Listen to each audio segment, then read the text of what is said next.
Wayne Peters was able to join us. So I'm excited about that.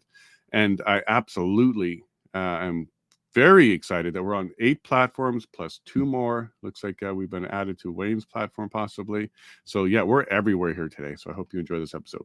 Well, happy Friday, everybody. This week went by quick, so quick. But it was an early start for Donald and I. I'll bring him on in a moment. But we got up bright and early so that we can be on a UK show today. It was just before noon for them. So that put me just after 4 o'clock in the morning and 6 o'clock in the morning for Donald. But it was a good episode, and it's great to hear and see that people around the world are curious on what's happening here in Canada. They recognize from outside our border that we absolutely live in a different time here in Canada, and we might be leading the world in implementing democracy to tyranny. It looks like we might be the world leaders in that. So we had a great conversation about that. So if you're a fan of James Freeman, go check out his TNT broadcast. It was a great episode. Donald, as usual, was able to explain how the Detective Helen Gruce is a pivotal case here in Canada. It means a lot to police autonomy, and we have been seeing nothing but injustice happen around that matter. So he was able to bring that to an international audience. I'm really happy about that. And mark your calendars. This afternoon is another big episode. Friday, we're just blowing it out of the water. So we got this episode this morning with all the independent journalists. And then this afternoon, we have Honorable Brian Peckford with Leighton and Ken Drysdale. And we'll be talking about Peckford's Magna Carta. So he provided a Magna Carta about a year or so ago of what Canada needed to do to get back on track from his perspective. And it's quite the perspective, so we pay attention to that. And we've already done some of them. So we'll go over that Magna Carta with Brian Peckford, Ken Drysdale, and Leighton Gray this afternoon, 4 p.m. Mountain, 6 p.m. Eastern live. And it should be a 2-hour episode, and it should be history making possibly, because this is how it happens.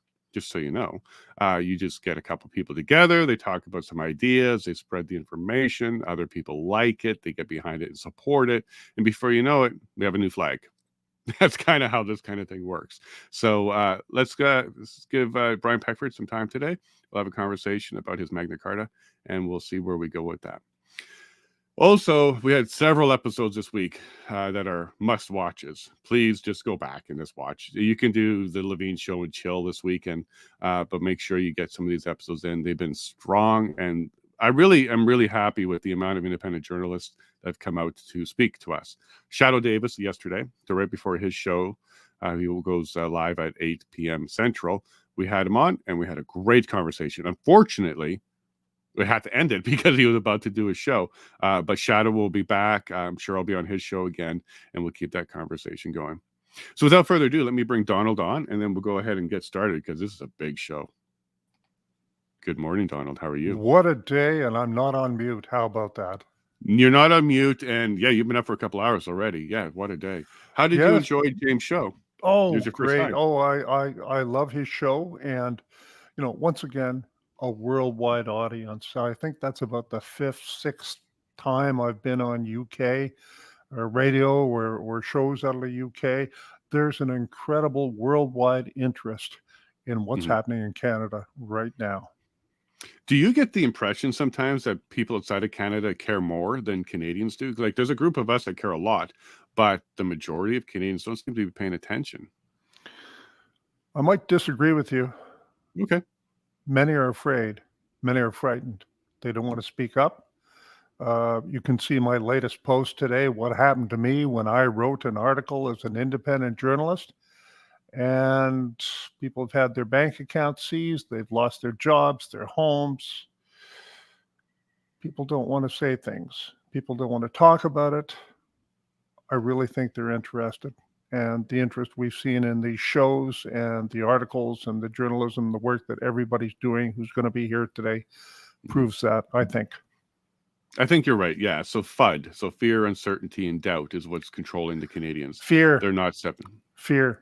Yep. Yeah, for sure. And it's a difficult thing to get out of. Like, once you're afraid, it's difficult to pull yourself out of it. So support from your community, support from others, and really just paying attention and opening your mind might be good ways to do that. Step out of line, the men come and take you away. Yeah, and with our police enforcement or paramilitary, yeah, you absolutely are going to hear from them, and they're going to Yep. enforce it. Yep. So you know most of the guests. I think all of the guests. You know Matthew. You know Wayne. You know All of them. Robert. Yeah, What a Amanda. bunch of ne'er-do-well troublemakers, if I ever saw one in my life. Yeah, yeah. No, it's a good group, and I met most of them in person now when I was down in Ottawa, except for Wayne. Wayne's the only person I haven't shaken a hand of yet, but I'm going to soon because he's in Saskatchewan, so he's not too far from me. Uh, and Wayne is somebody I haven't interviewed before, so this will be a lot of fun. So without further ado, let's fill up the screen. I know that Rob Primo and Amanda Purdy are taking care of their children, and they'll be here shortly. So right now we have Matthew. Here's Matthew. We're going to change the screen up because it's going to get packed. There we go. There's Matthew. Good morning, Matthew. How are you? Good morning. Good, good. Donald, nice to see you again. Great to see you, Matt.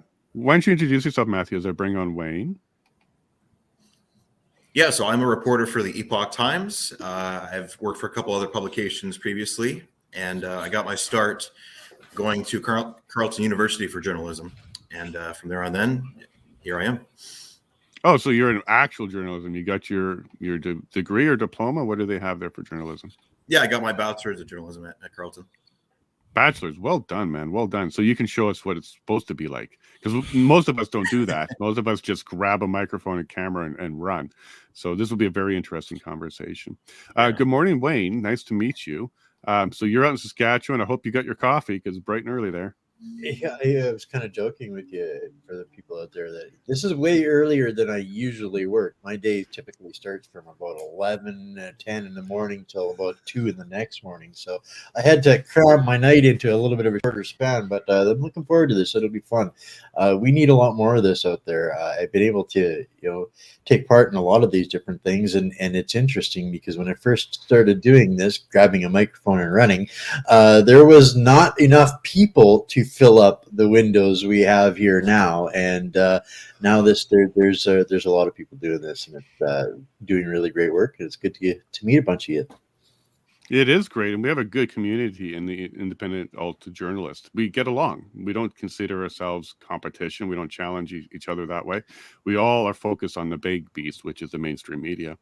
Good morning, Robert. Really awesome to see you. Thank you so much for coming. I really appreciate that. Why don't you go ahead and introduce yourself? Thanks, Jason. Good morning to you. Good morning, gentlemen. I'm Robert Krychik. I'm with Rebel News right now. I've been with them since somewhere this past summer, maybe June or July was the first time I did a project for them. I've been doing news media for almost 10 years. I was with Daily Wire for about 2.5 years. I was with Breitbart News for about almost 5 years. And here we go on to the next chapter, which is with Rebel News. More broadly, I'm just a political news media junkie and have been since I was a kid. You are one of the best there, Robert. When I met you at the Helen Bruce matter and the Chris and Tamara matter, immediately you're really good with the camera, you're good with the microphone, you're good with the interviews, you're a man on the street. A lot of us look up to you, Robert. So thank you very much for being here today. I appreciate that. And also your live tweeting is something that's amazing. You're very good at the legal side of things. So I'm going to get into that. Like, how did you get to be so good? Donald, look at this group. We have 2 more coming too. Now, Matthew is somebody that you introduced me to because you and him on the Bruce matter and other stuff. So you guys go back a little bit? A little bit. When he was with, when Matthew was with Western Standard, we spoke a little bit. I think he interviewed me on some articles and such. But I wanted to make a point here. Rebel News and Epoch Times are now mainstream, baby. I mean, they don't take the government money, I don't think, but they're mainstream. And this is what's happening. There's something happening here, and the CBC knows exactly what it is with all their layoffs. 100%, and maybe we'll have some more journalists after those layoffs that will come out and tell us about the CBC system and maybe fight against it.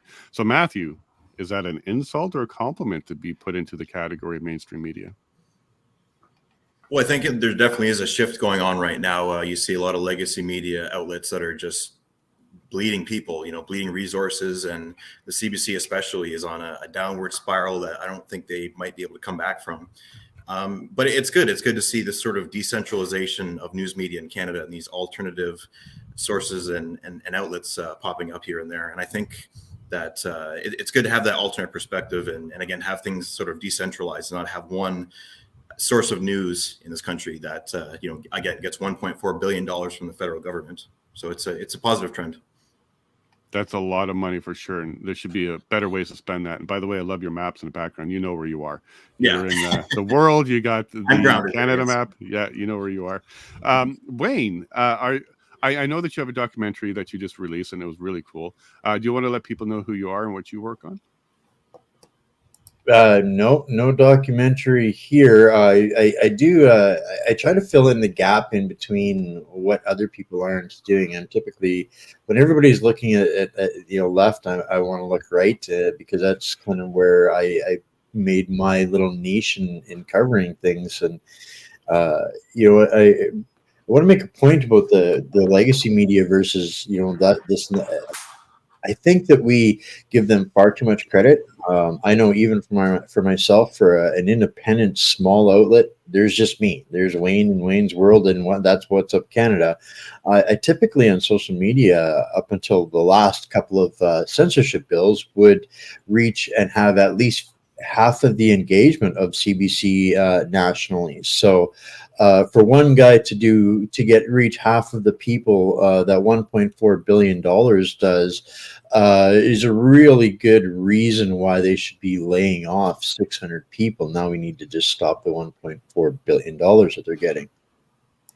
Okay, now good point, Wayne. And Wayne's World, that's a great name if you used it. My bad. I think what happened there is I saw one of your posts and you were linked to a documentary or something like that. And I maybe assumed it was yours. But in either case, you're providing a lot of information and news to Canada, which is wonderful. So thank you for being here for that. Robert, same question to you as I had for Matthew. Rebel came onto the scene to be a rebel against mainstream media, but over time it's grown so big and done such a great job that it's turned into, like Donald said, basically our new mainstream media. What's your take on that? And do you take that as a badge of honor or an insult to be called mainstream? Well, I know that Donald means that in the most charitable way. I know that he means it in a sweet way, like mainstreaming as in we're growing in popularity and that we're reflective of a huge swath of Canadians. I usually use the term mainstream in air quotes when referring to institutions like the CBC or CTV, Global News, Ottawa Citizen, what have you, because I know they're not mainstream at all. They are fringe. They are reflective of this tiny, itty bitty slice of Canadian society. So this is why the mantle of mainstream is so absurd when applied to them, because they speak for nobody but themselves and those invested in their operations. But yeah, as far as us being genuinely mainstream, of course that's amazing. Anybody who is a true believer in the news media enterprise that he or she belongs to wants to have influence, wants to have impact, wants to have positive rapport with his or her audiences. So insofar as Rebel News and, let's say, fellow travelers are gaining popularity and becoming more mainstream, to use that term, of course, it's very gratifying. That's what we want. Yeah, absolutely. And you guys are getting there. Now you're basically donation and subscription based, right? That's how you pay the bills? Yeah. Yeah, and there's no other way. Not really sponsored by a corporation like Pfizer's not a major contributor or anything like that. I mean, look, I don't have insight into the financial operations of Rebel News, but as far as I can tell, there's none of that. It's all coming from donations. I'm pretty sure Rebel News has been demonetized on the largest platforms like YouTube. Shocker. Yeah. And as far as the subscription, that's probably the wrong word. As far as this donation model goes, there's a lot of dissident news media outlets out there, news media figures and personalities out there. This sort of subscription or donation model keeps the institution, keeps the person accountable to his or her or its constituency, its consumer base, its audience. Yeah, that's capitalism at its best, right? If you mess up, you're going to lose the dollars. And if you want to get the dollars, you're going to have to attract it and do a good job. And in fact, we had a conversation with Shadow about that the media here in Canada should be more capitalist, because that's how you get good media. If you're a bad guy, you're telling lies, you're sensational, you're going to lose your audience and you lose the subscribers. And maybe that's the way to do this. Donald, you don't really do donations, but you do have a subscription on Twitter. So how do you really, or on X, how do you really keep the lights on? Because that's not a big stream. Right. Look, it's me and my laptop. Okay. And yes, it costs a couple of grand every time I go to Ottawa to cover Detective Bruce or wherever it is. But I'm kind of an old retired guy, so I do what I do. Don't get me wrong; it would be nice to have a few more subscribers, but I haven't pushed it. So here, here we are. I do find it interesting that Wayne, as Wayne talked about, the reach that he has versus CBC, and I know Rebel and Epic Times. I mean, millions and millions of people here. Even my articles on Detective Bruce have been read now, I think, by over 2 million viewers. Incredible. And yet here we are at our kitchen tables. You know, Absolutely. my point in saying that was to highlight that I don't think we are any longer the fringe media. We are the mainstream media now, literally. And not even just figuratively, we are literally the mainstream media now. They can have 100% of the viewership of 20% of the people and still call themselves mainstream, right? That's the reality that we're in. Nobody is tuning in for that. People will get up earlier in the morning or stay up later at night to watch us than be forced to try and get anything from what I call is the mercenary media personally. But it's very different. I don't think I think we're farther through that shift than what people realize. The other thing that's happening is people are paying attention to people at their kitchen tables. I mean, we are getting replies from corporations. We're being treated as regular media by the courts in many cases. This is a big shift, and this is very recent. It is, and I'm very excited about it because look at this. We got all these people here. Rob, let me bring you on. I think you may have an echo, so if you don't mind, Rob, between speaking, go ahead and mute yourself, and then unmute yourself when you speak, and I'll get rid of it. But good morning, Rob. I guess you took care of the kids, and you're ready to go. Why don't you introduce yourself to the people who may not know you yet? Yeah, good morning, everyone. It's an honor to be on here with Robert and Matt and Wayne, and yeah, I'm looking forward to this conversation. I just want to throw it out here because, we're talking about journalism on here. I definitely do not put myself in the category of these fine gentlemen that I look up to and aspire to be. But yeah, I'm just kind of a dude who's at home and right now and trying to chip away at doing some damage to, this system that's in front of us that I feel is no longer serving the people at all. I feel like one of the biggest problems in our country for sure is the media. And I seen this for what it is really early on, and I began to stand up very early. And I was politically prosecuted myself and had over $800,000 in charges that the team over at Rebel cleared up for me. And I'm thankful for that. And yeah, so now, I'm the kind of guy that really I have 3 children. I love them to death. I love the family life. I like to be left alone. I don't like people to bother me. I like to do my own thing, and people wouldn't leave me alone. Whether it was by law, following me and my children to the park and taking pictures of us. I had enough, and now I'm stuck in this fight that seems I'll never get out of. So yeah, I'm part of the team. Yeah, I'd actually put you. I'm gonna back you on this one. You are a guerrilla journalist. Like you'll go onto the streets, you'll get in there, you'll talk to them, you'll have the camera there, you'll confront the politicians. You'll not just hunt them down, but you'll try and have conversations with them. And also, you're part of that documentary from the Niagara Falls. So Niagara Falls, I think you made a documentary there. We'll get into that in a moment too, there, Rob. Yeah, so look. I should say that is my passion, as most people know. I really like to get in there and try and ask those questions that, most people in the public would be a little bit nervous to do. So yeah, I'd like to show up to political rallies and ask people questions. And I like to do a lot of silly things that a lot of people would think are, a little stupid or a little bit ridiculous. Like I've gone and taken pictures with, Jagmeet Singh and other Liberal MPs. And, then these guys have used me for political purposes to post pictures of me with Pierre Poilievre. And, call me an extremist or things like that. And then, I've gone and posted my pictures with them and said, oh, Polyev met with an extremist. Well, that's interesting because here's a picture of me and you together. So yeah, it's a lot of people think it's stupid. Maybe it is stupid, but it's exposing a little bit of a narrative where I believe these people are trying to, make political opposition a bad thing, which is very concerning. For sure, and in some ways they're successful at that because a lot of people are finding us to be, they don't consider us accredited or they consider us legitimate. Some of us on here are accredited, but not all of us. And sometimes they just don't take us serious at all. Amanda, welcome. Amanda, if you don't mind, between chatting, just mute yourself because then we don't get background noise. But welcome, and thank you for leveling off the testosterone here today for us. It needs to happen. Good morning, guys. Good morning, Amanda. Hi. Go ahead and Morning. introduce yourself because people may not know who Amanda Purdy is.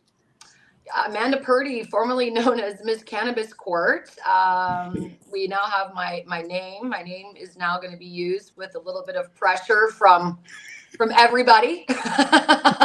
We love you, so we're helping. But I mean, like Matt and Rob, they've always known my name. Rob from Rebel. I won't even attempt to say Rob's last name. No, right, Rob? I never get it right. So, but no, I just want to say, like, it's been really great.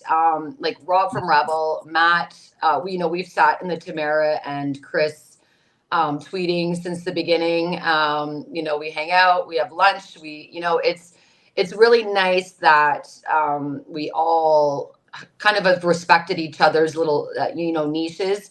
Rob rocks the camera and he knows what's going on. He's got Adam from TDF working with him.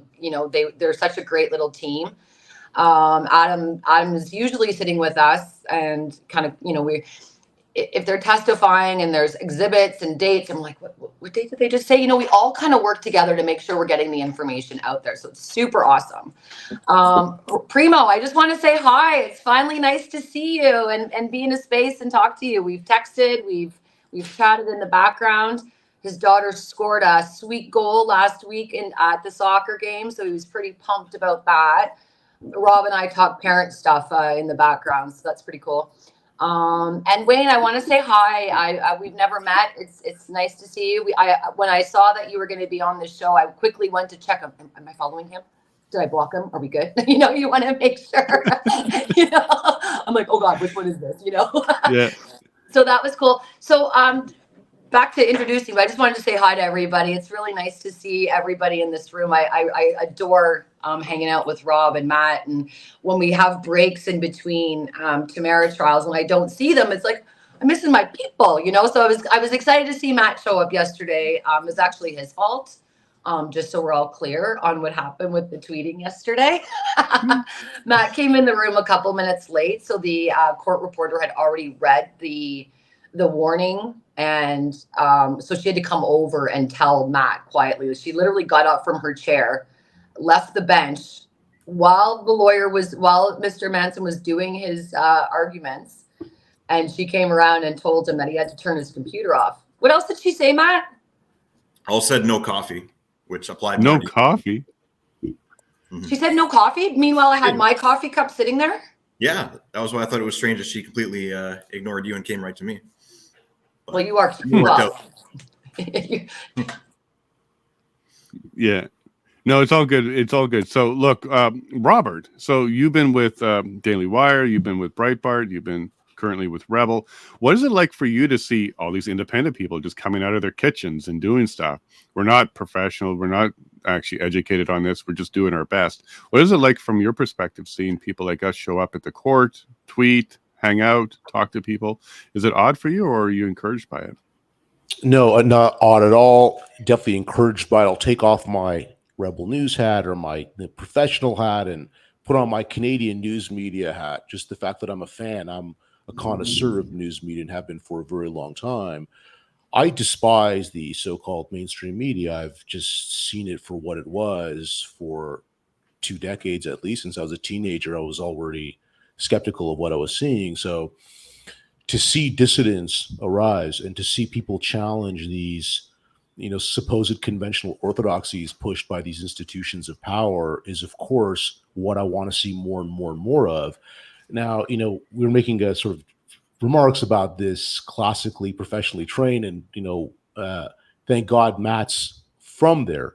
At the same time, Matt, you would concede, I'm sure you would agree, that these academic institutions that issue journalism degrees or ostensibly education in this field are sort of factories of compliance. You learn how to become a CBC apparatchik. You learn how to toe the line pushed by Global or CTV.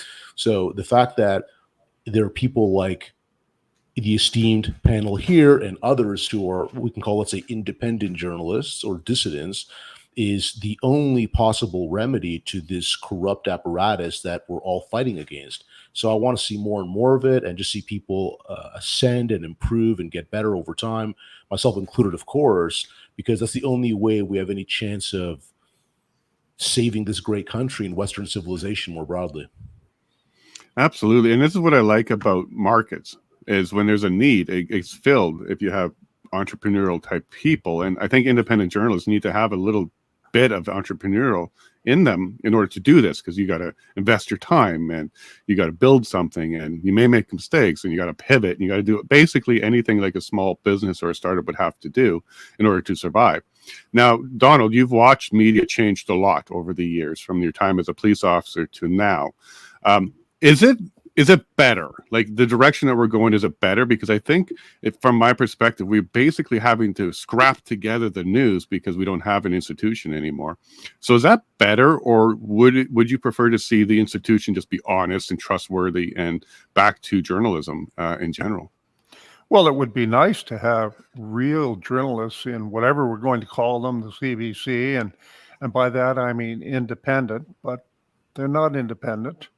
And they are, I love that quote, factories of compliance. Thank you very much for that, Rob. But, we're not going to get any better. It is what it is. It's falling apart. It's not being supported by the public, even with advertising revenues. It's falling apart. Well, great. Look, we're here. I've said it before. During that time when we had all those wildfires in BC, we had the media giving us one story, and we had a couple of people standing in their front yards with their cameras telling us that the police were blocking the exits and the roads to escape the fires. Now, we didn't hear that from the old stream, the legacy media, but we heard it from our fellow Canadians. I trust them more. Absolutely. And Wayne, I'm going to come to you next. To become news, you used to need to get a license to broadcast, millions of dollars of studio and equipment, a personality. You need to have scripts. You needed to work on it, have editors. You need to do all of this stuff before you even say good morning. Today, you just need a laptop with a camera, a decent microphone, and a pretty stable internet connection, and you can get out there. Is that an advancement, or are we kind of circumventing the system that was working well before? No, I'm not talking about content. I'm just talking about broadcast and delivery.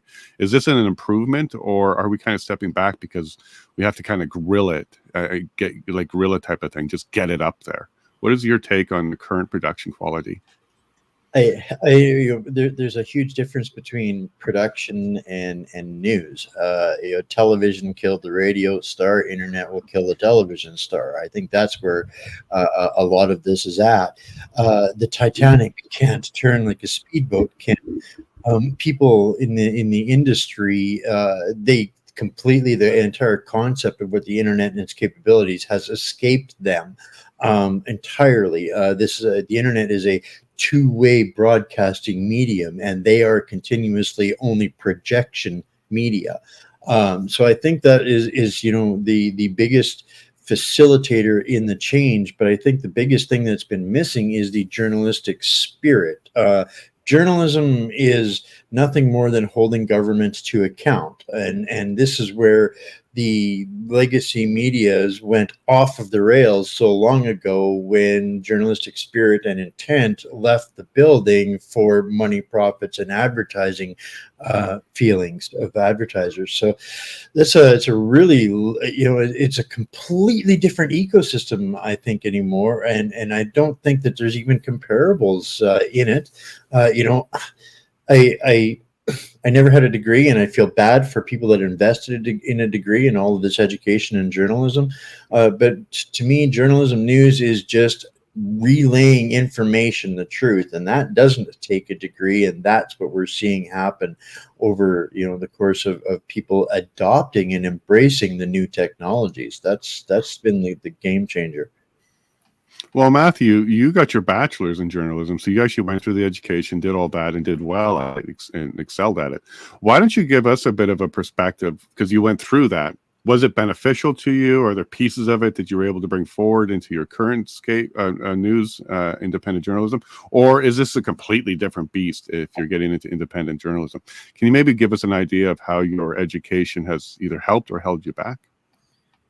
Yeah, so I would say that the degree at Carleton was beneficial, particularly when it came to learning how to write stories, how to put everything in a reverse pyramid function so that it's accurate and it gets all the information out, and also knowing how to relay the information in a way that's unbiased and that covers all angles. So that was definitely useful, and that taught me a lot. But I wouldn't say that it needed to be a 4-year program, and I think there was a lot of fluff and a lot of things that we were just never going to use. And it was also preparing me and others like me for a news landscape that was with the CBC or the CTV, that we were going to have these newsrooms full of dozens of journalists running around writing stories. And that's just not how it's going to be anymore. And you see the way that these mainstream publications are getting rid of their reporters, that it's moving into a direction where it's, in a lot of cases, one man with a camera writing a piece. So I would agree with Robert's characterization that it kind of makes factories of compliance, because all my professors had a certain political ideology. It seemed like there wasn't a lot of room for certain stories that went against the grain, and I butted heads on a few occasions with my professors on that.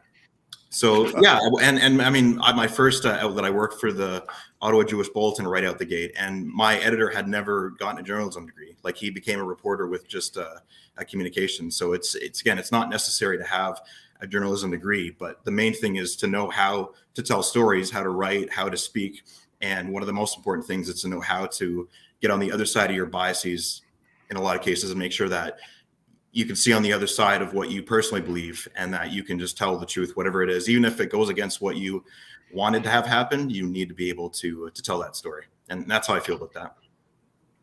Okay, cool. Now, I believe you're accredited, right? You're an accredited media.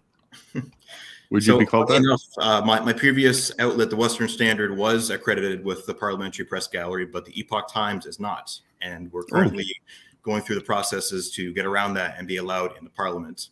And I think a lot of it has to do with Epoch's reporting on certain aspects of COVID and vaccines and such. They see it as misinformation. We obviously do not. It's very true, and we go through great lengths to make sure that everything we report is accurate. But for whatever reason, they don't believe that we can be in Parliament. So we'll see how that pans out in 2024.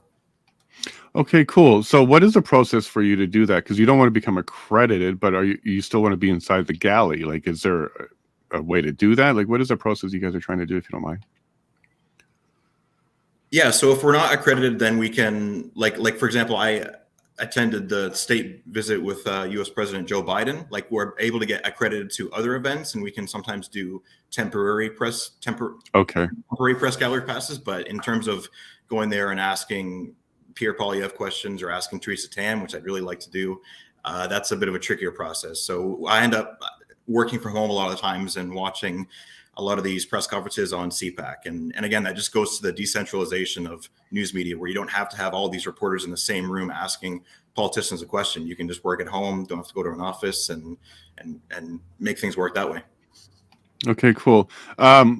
Okay, I'm trying to figure out whether or not accredited is worth it, but it sounds like you can get like temporary accredited or event specific accredited so you can get into them. I guess there's an application or something beforehand, but at least there's a way to get in there. They really should eliminate that, Matthew. I think what it should be is anybody can go, and then if you make a mistake, screw up, you're not following the decorum or you cause a problem, then you get excluded. But by default, anybody that wants to show up to be a journalist should be allowed until they do something that excludes them. I'm fighting for that here in Alberta because we have the same problem here. Alberta accredited journalists are the only ones that can live tweet during the court matter. So I have to go to the hallway during breaks to get the information out. Really weird. And the accredited benches are empty. Now Mocha has got in there now. So Mocha got himself accredited in Alberta. So he's there. But normally it's empty and it's difficult to see.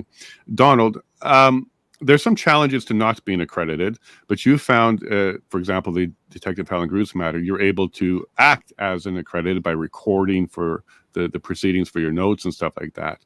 How do you go about, as an independent journalist, to go ahead and get that kind of permission?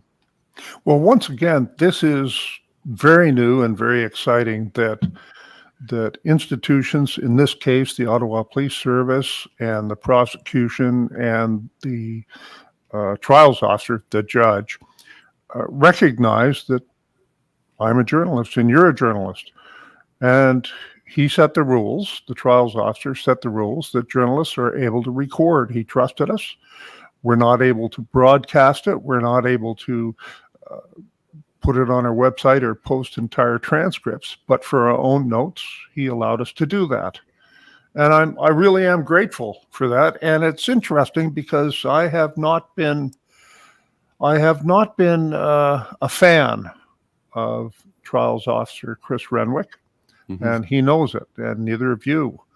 And he still allows me a journalist's credentials. Good for him. Good for him.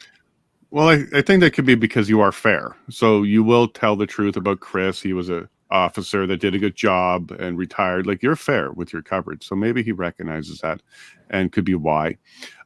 Primo, so we have accredited journalists and then we have not accredited journalists. But the way we're headed with Bill C11, C18, he's talking about coming after podcasts and stuff now. I suspect soon we're going to have a discredited journalist list where they actually start to list people that they consider to be discredited, whether a mistake on information or they're just too guerrilla type and they're getting in there too much. What if the government created a discredited journalist list, put us on it? Would you fight it?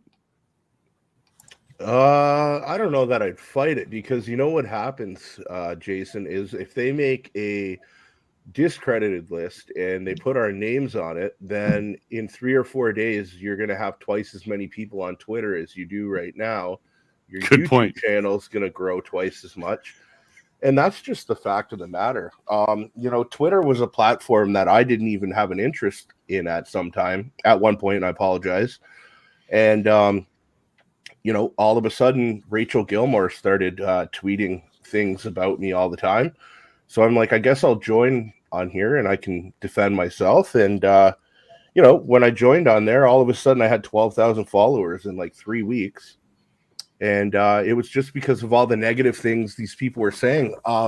They've become so predictable that when they gaslight you and they use their demoralization tactics, it actually intrigues people to want to go check you out and see who you are, because they're so unreliable that I think people want to make their own informed decisions, which is a good thing, And I think having no trust in the establishment's media right now is good. And I think people really need to get used to, a lot of people will say to me, when are they going to start telling the truth? When are we going to get our mainstream media back? And I would say the answer is never. I don't think you should ever want the mainstream media back. And I think you should look into people providing you with news like the people who are on this panel right here, because these people don't have a special interest, okay? And I'll tell you what, at some level, people are going to come around and they're going to try and control you with money, That's just how it is. That's just what Mhm. happens. So, you know, you're never going to be able to you know, trust the media again. And I would encourage people to just be thankful and be grateful that they played their hand so fast that it's all out there now. You know, the other day I was at my grandmother's house. I won't get into it, but just really quick, you know, she had the the news on there at 6. I don't think I've watched the news in years since the last time I was on it. Protesting in front of a doctor's house. That's the last time I watched it. Anyhow, you know, I sat down with her and watched it, and you know, my grandmother's 87 years old, and she looked at me and she goes, "Robbie, that was all a lie. The whole half hour." You know what I mean? Like we're talking 87-year-old people who sit at home every day, all day, who went out, you know, got the jab and played along with all this. They know this is all bull now. They know this, that nothing is the way it appears. And I have no trust in the mainstream media. I never will again. And you know, I would encourage everybody here, if you ever get the opportunity to become this bigger media figure, stay independent, please, because you know, you guys are doing a good job, and it's they're going to want to compromise people like us. They really will at some point. Yeah, and that's what happens with organizations, right? And then you get stuck in an organization. And this is kind of why this is so beautiful. We're not in an organization. There isn't an independent news media Canada that we're all part of. We are just naturally drawn to each other and work together. So, Amanda, one of the things that I want to bring up with you is what's in a name. So, Juno Beach, Miss Cannabis Court, now we're to Amanda Purdy. So, the brand, like you basically have to brand yourself. You have to turn yourself into something so people know who you are. So you've had to navigate that recently. You want to share with us and anybody that's aspiring to be a journalist what it might be like to go pick a brand and run with it? You're muted. You're new. We're good. Hi, Donald. I'm copying your style, my friend. Yeah. I was so when you. That's my girl. So yeah, so my situation is really I wouldn't say unique, but a little I was a little caught off guard, basically. So originally my name was Juno Beach Coach because that was just my Twitter handle, and it was just because I constantly talked about Juno Beach in Normandy. So I would always coach people about traveling to Normandy and visiting the D-Day landings. So that was my handle. I joined Twitter in November of 2019, literally in the 75th anniversary of D-Day. I joined Twitter simply so that people could follow the flags that I was delivering to the cemetery. Then I made a post about working with Juno Beach, and it is the reason why I was so defending of our political prisoners and everything that was going on. And so Juno Beach ended up coming out with a statement, and it was about me. So they didn't name me, but Viva Fry, when I was on with him on Friday, didn't even realize that it was me that they were talking about. So once they came out with a statement, I got a lot of followers, oddly enough, as you were to your point, Rob. And so people started recognizing the work that I was doing with the verbatim tweeting and for Chris and Tamara, which was literally just supposed to be me for a couple of days checking it out. So there was no, there was no thought of branding or anything like that. So when Juno Beach came out and made a statement, published a statement, I thought, out of respect for them and any veteran that I might be offending, I wanted to change my handle because I'm very respectful of veterans, and I didn't want even one veteran to be upset with me. So I immediately, thought, okay, I need to change my handle. Well, I wanted to do something like Kangaroo Court, as I've said on Viva, but I didn't want people to think that I was against the system, that I was trying to be neutral about. So I was trying to show, so cannabis came because it was a play on Kangaroo Court, Miss Cannabis Court. So I was Miss Juno, so then I became Miss Cannabis. And then it became apparent that people didn't get the joke. But I've never taken a marketing class. I've never had to do any branding or, well, I've done a little bit with my other businesses, but little side things. But in any event, so then it was, okay, I need to change my name so I can get some credibility. So when I'm moving forward, I don't have to introduce myself as Miss Cannabis Court. It just, that's how people were starting to get to know me. Even when I'm at the dog park, there's people who know Miss Cannabis Court, and I'm like, oh, that's me. And they're like, oh, well, put your face out there, put your name out there. I've had Jason on my butt for weeks to use my real name. I mean, people knew who I was. If you just read a couple of my threads and Googled, Juno Beach and stuff like that, you would see it was me. So then we get into okay, well, I need to do branding or something so that I'm recognizable, and then I can maybe, get into these events like Matt was saying, that we can't normally get into. So yeah, so here we are, Legally Purdy, came because, well, it was just me being a little bit of a, when you say I can't do it, okay, well, I am going to do it. So there's a rule that you're not allowed to use the word legal in your name unless you're licensed in Ontario. So your business or your name or nothing can actually have legal or law, like anything like that to imply that you're a legal specialist. But my last name's Purdy, so I'm Legally Purdy. And that is my workaround. And it was interesting because we debated it in class whether or not I could use it. And when I was told, no, I don't think you're going to get away with it, I'm in class on GoDaddy, like buying it right then and there. So I own legallypurdy.ca and legallypurdy.com. And after break, I came back into class and just bought the websites. So, I mean, I haven't done anything with them. I just bought the name. So that's where we are. We're at that point. But can I just make a point about biases? Is that okay? Please do. So that's the story of my name. To Matt's point about biases, I just want to say I've gotten a little bit of flack because I interviewed Paul Cham. And me too.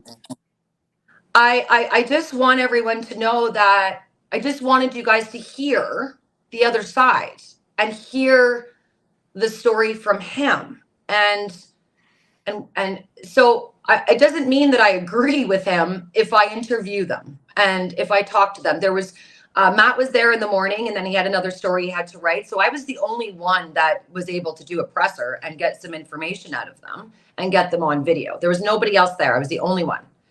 And, I just want everyone to know that if I interview someone, it's not because I'm siding with them. It's probably because I just have a lot of questions.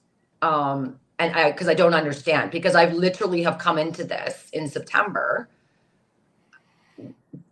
thinking it was going to be 16 days and then I would go back and get a paralegal job and life would move on. Well, here we are. Here we are. Changed. Yeah. So, and to Rob Primo's point, and to anyone listening, about, we're going to get bought by somebody or, someone's going to start throwing money at us. We're going to need you Canadians to start donating $5, $10 here and there to us. Cause Matt's got a job, he gets paid he gets paid, but I don't know how much they pay at Epoch. I don't know how well Rebel pays. But I mean, people like me and Jason and Donald and Rob, I'm not getting paid. Like, I'm doing this on a volunteer for the better of Canada, but I have 2 kids. And I'm not saying that to say, but if we're not going to be bought, Canadians need to step up and protect us from that need. Because things are expensive. I'm a single mom. I live in Ottawa. I'm doing, I was only going to do this for a couple of weeks, and the feedback and the comments and people were donating to me saying, please keep going, please keep going. Everyone needs to understand that we need to make a living too. And I know a lot of people don't like to talk about it, but I'll talk about it. I'll be straight up. I'm a single mom. You want me to keep doing this? Please just think about the fact that we all have bills. And that's what I think is the reason why a lot of people kind of get into it. And then, they kind of, go off into the distance. But if people want to see like us, like this is a great crew of 7 right here, like all of us, like we're awesome.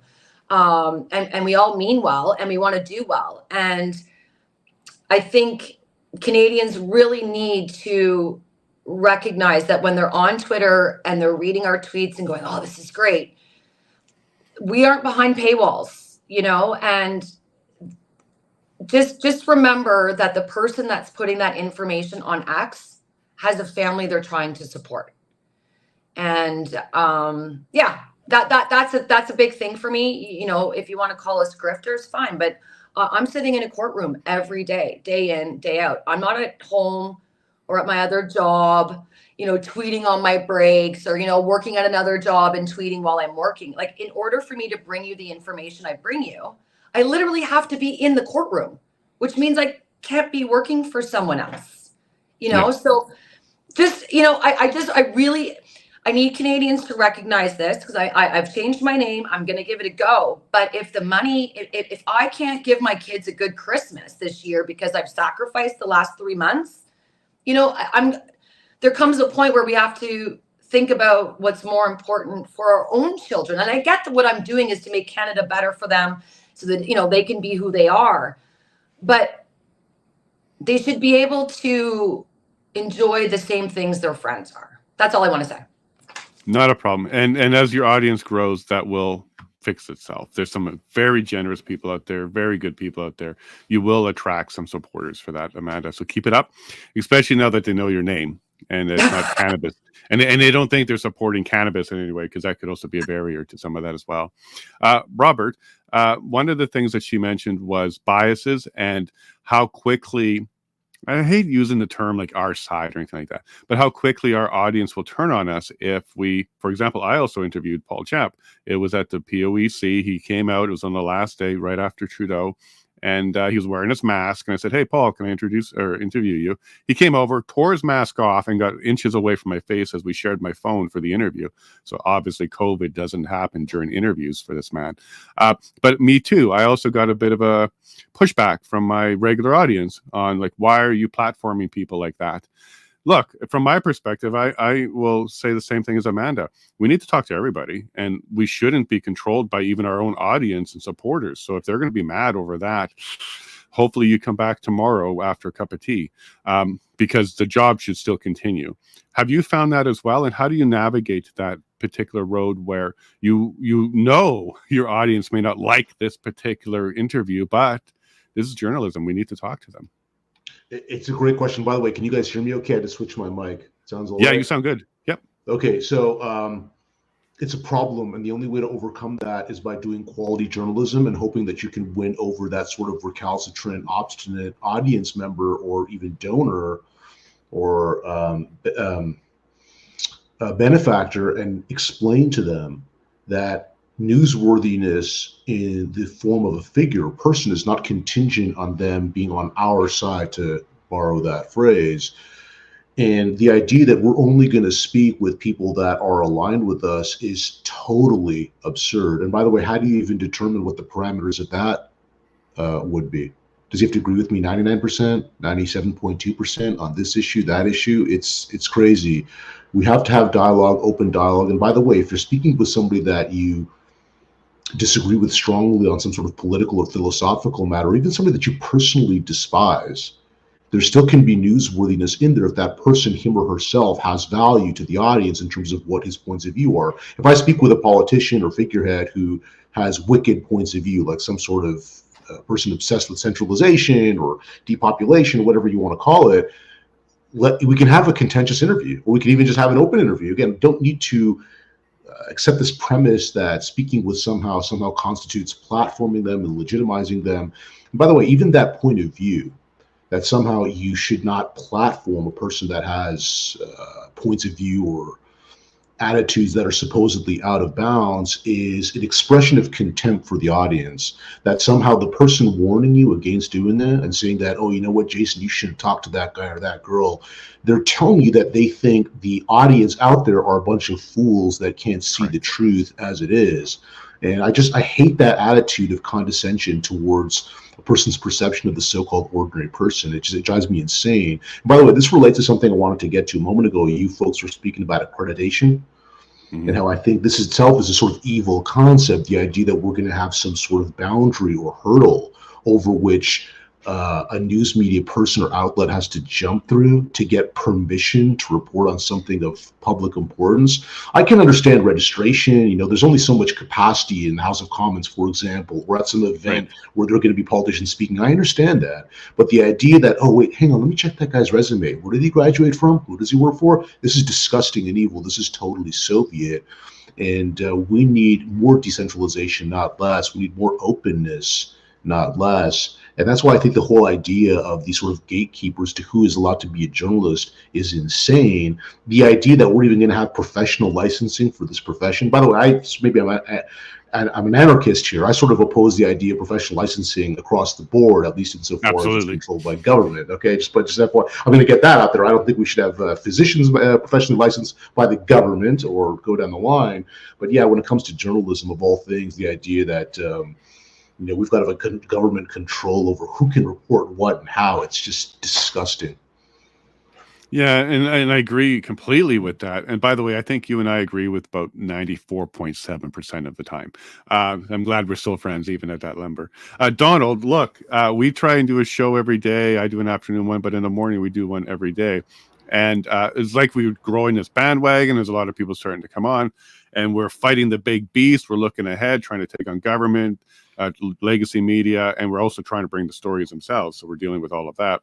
And then every once in a while, we'll take a look at our bandwagon, and somebody from our own bandwagon is airing out our tire, or calling potential guests and trying to get rid of them, or following up with a guest after they've been on a show and harassing them. Like, we're getting some weird behavior, and this is a type of cancel culture on media. I wasn't expecting that, to be honest with you, Donna. When I got into this, I thought, hey, as long as we're taking on the beast, people will see that and get behind us. But no, you know, like we were talking about here, sometimes when you upset your own audience, they'll turn on you and make things difficult. How have you been navigating that? Well, there's two issues here. One, yes, you've had people try and tell you who to have on your show, who you can't have on your show, and who you should talk to on other people's shows. I was just blown away when that happened. Okay, and there were guests, and they were trying to somehow leverage their popularity, if you call it, to tell you how to run your show. So there's that. There's also the occasional antisocial or real wacko person who sometimes gets past the filter, and I've only seen you have to dump one guest, and I'm not even going to mention that guest name, but it was one guest who just violated all the social norms and started abusing people on the air, and you had to dump that guest. So there's these things that happen. But I think there's also an element out there that will try and ride on your success. And I'm thinking of a couple of names right now, because you have great success. You have a worldwide audience, and some of us independent people have millions of people who read certain things, and people will try and climb aboard that train, just as they do. I was very happy to have a couple of articles published at the Globe and Mail. It really helped me. They're a good platform, or they are a respected platform, or were at the time. So the same thing happens now with independent journalists who have some audience. I think that's part of it. I don't think it's a new phenomena. I think that we're just experiencing it. And maybe some of our friends in the mainstream can talk about that. About how people try and leverage their success. Yeah, so I'm going to go to Wayne next, because Wayne, you mentioned that you have like half the audience of CBC. Did I hear that correct? At one point, until they deplatformed me pretty much everywhere. But yeah, I've used to quite regularly compare notes to analytics to my platform to CBC and be right at the 50% mark on many, many platforms. But I'd like to touch on one thing, this whole accreditation thing. Guys, the reality of it is accreditation is Animal Farm. It is literally George Orwell. Some are more special than others, and therefore they must be. And, these guys are nothing more than the crypt keepers of a dead institution that's absolutely empty and vacuous inside. The reality of it is the word journalist gets applied to us by people that are out there, the people that follow, watch, and listen to us. I never considered myself a journalist. I never wanted to be a journalist. All I wanted to do was go somewhere with a camera and capture the truth and disseminate that. That led me to being labeled a journalist. And when it comes to accreditation with this, that, or the other, I'll let you know the event or the people that are hosting or putting on the event, based on how much exposure they want, will decide in that heat of that moment whether they want to accredit you and let you in the door or not. So it's really moot stuff. So I really want to encourage people out there to just go and do it. And the other point that I'd like to touch is bias. Bias is human nature. That is feelings. And no matter how much somebody tries to be unbiased, at some point, they will become biased. This needs to be okay. What needs to happen then is the court of public opinion. The public square needs to come out and be allowed to engage in open, enthusiastic discussion to recognize the bias. It doesn't mean because you feel something particularly about a story or a situation that you're wrong. That isn't the case. That's just a point of lens that we need to be able to address in the public square. And I think that's why these kinds of things in Twitter and those kinds of things are so effective. We're humans, we're people. If we remove the emotional response to the news, we become automatons. And that is when you become susceptible to the money. If you don't have an emotional investment in what you're doing, you're probably not going to have much success in moving forward. So own your bias, recognize it, and try to work around that. And I completely get that. I never got more abuse than I did in 2021 when I brought this guy that had never given an interview before in his life onto my show, but he was a vaccinologist. And Dr. Bridle became immediately infamous after that.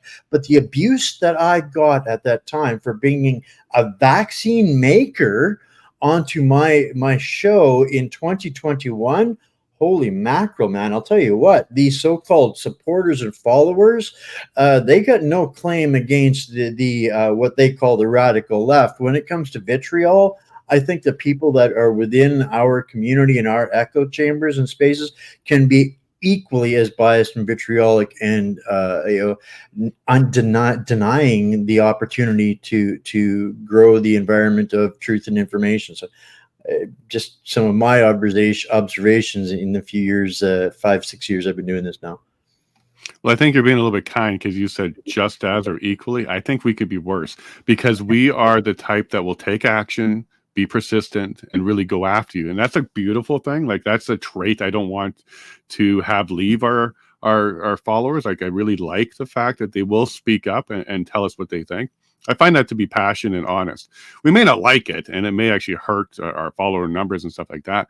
But I think we're a little bit more vitriol than we are that the other side. The other side will call you a name and then run away, basically.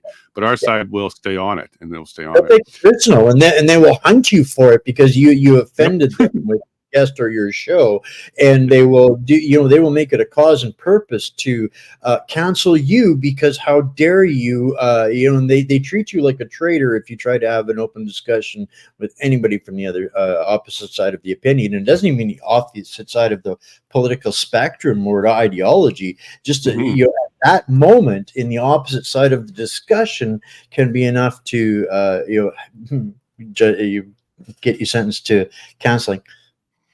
Yeah, absolutely. And for me, my reputation preceded me to Ottawa. So it got there before I did. And Amanda could touch on that in a moment. But it's weird how that can happen. Matthew, one of the things that I ran into early, like very early, I was covering the Coutts situation. So the 4 Coutts accused. And I have friends in Western Standard and True North and Rebel and all that.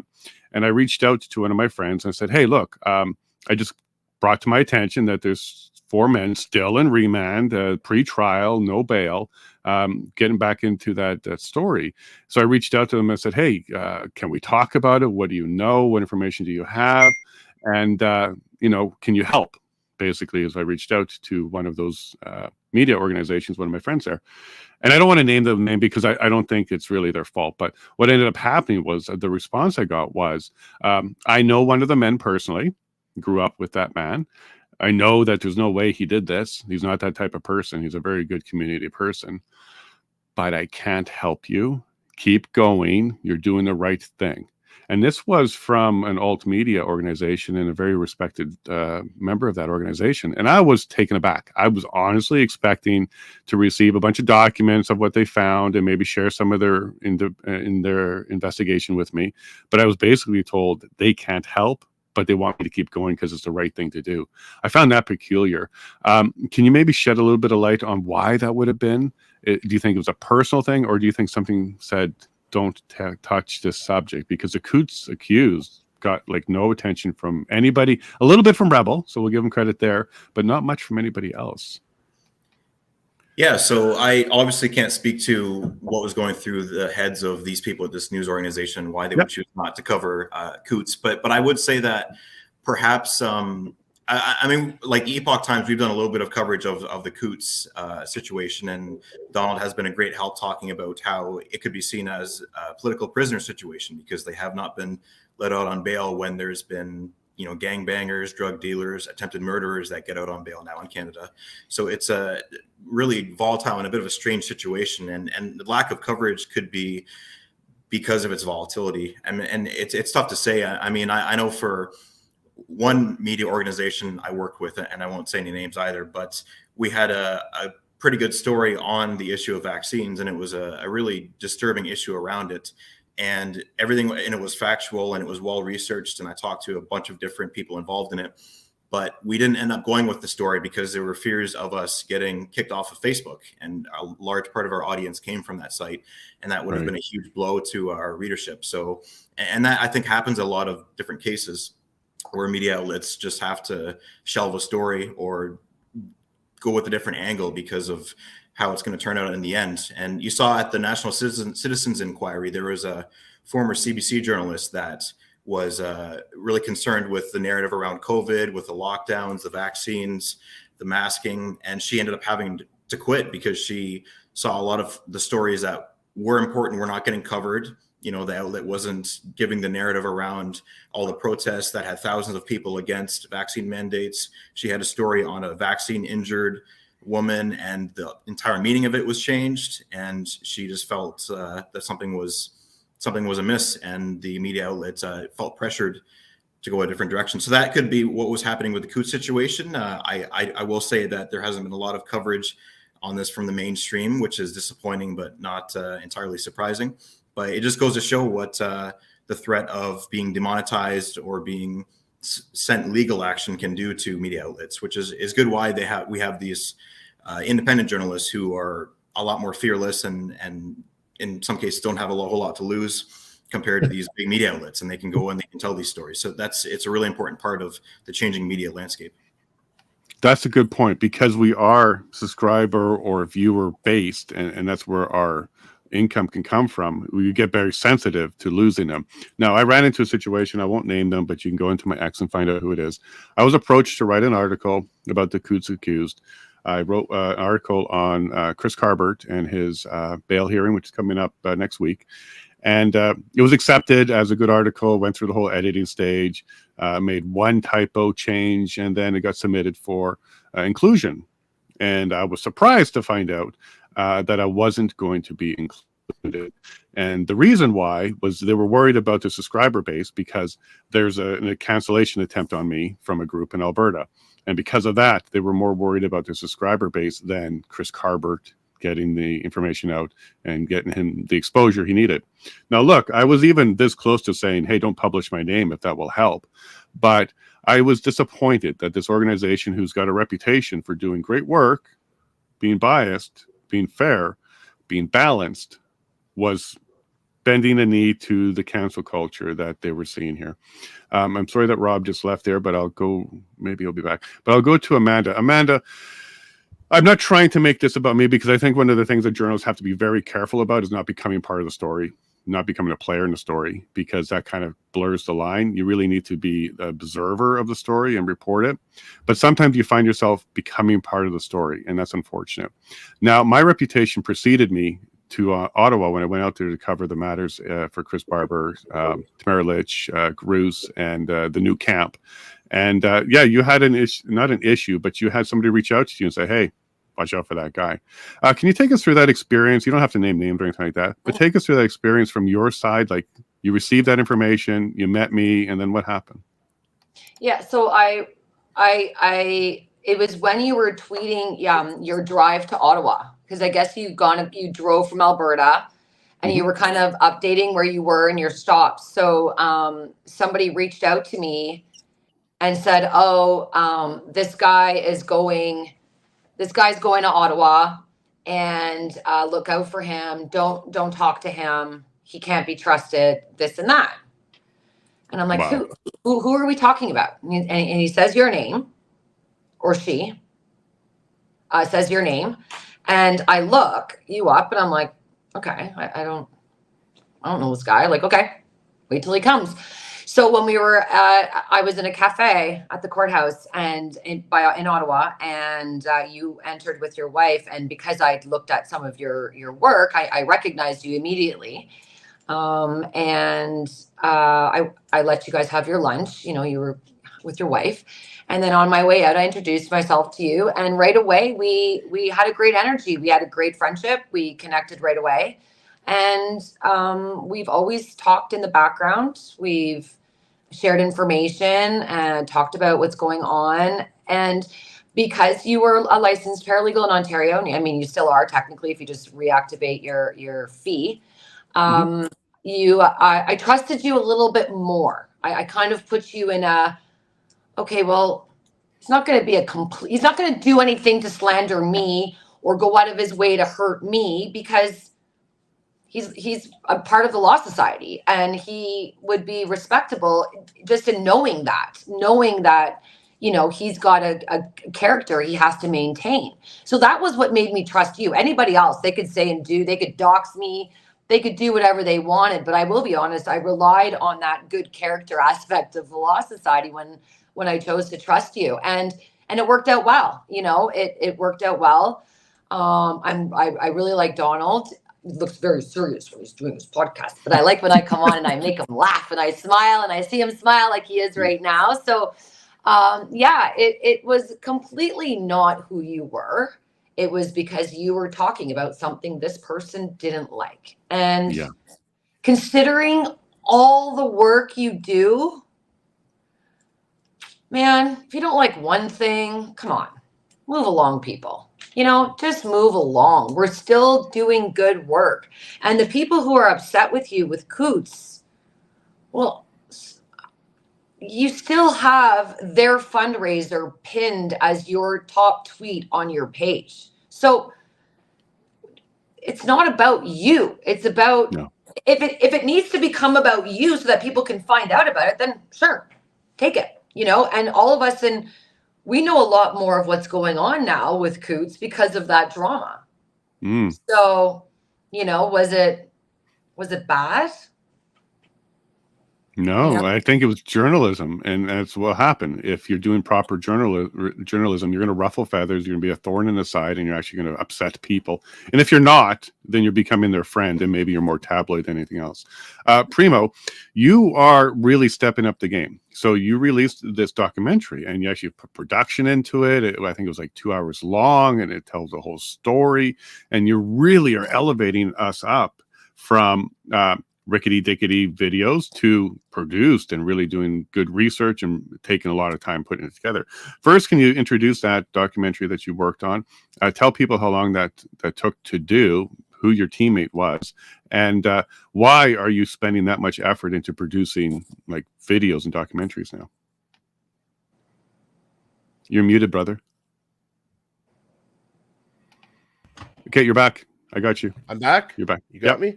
Yep. Okay, so the reason that we put that much time and effort is because there's a big thing going on around our country right now. Actually, I spoke with Matthew about it a little bit briefly, and I think we'll talk at a later date. But I said, you're so busy with stuff right now. When you get a chance, I want to talk to you about this.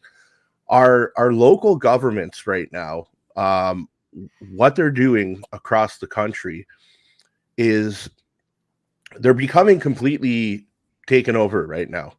And they're doing things like, for example, in my community, I went to that Pride in the Park in St. Catharines. And I don't want to get you canceled on YouTube yet, Jason, so I'll be careful with my words. But, there were some pictures up. I'm sure you can all imagine that adults look at and children shouldn't look at.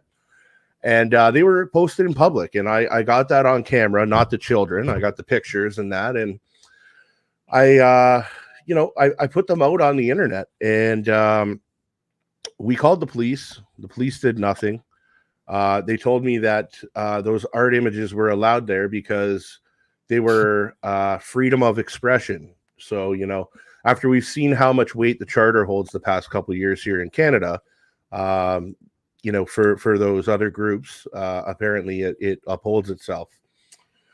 So basically they did that, and I started making a lot of noise, and I developed this platform that's way bigger than any mainstream outlet around here. So they really are having a hard time combating with me here on a local level because my reach is way further than them.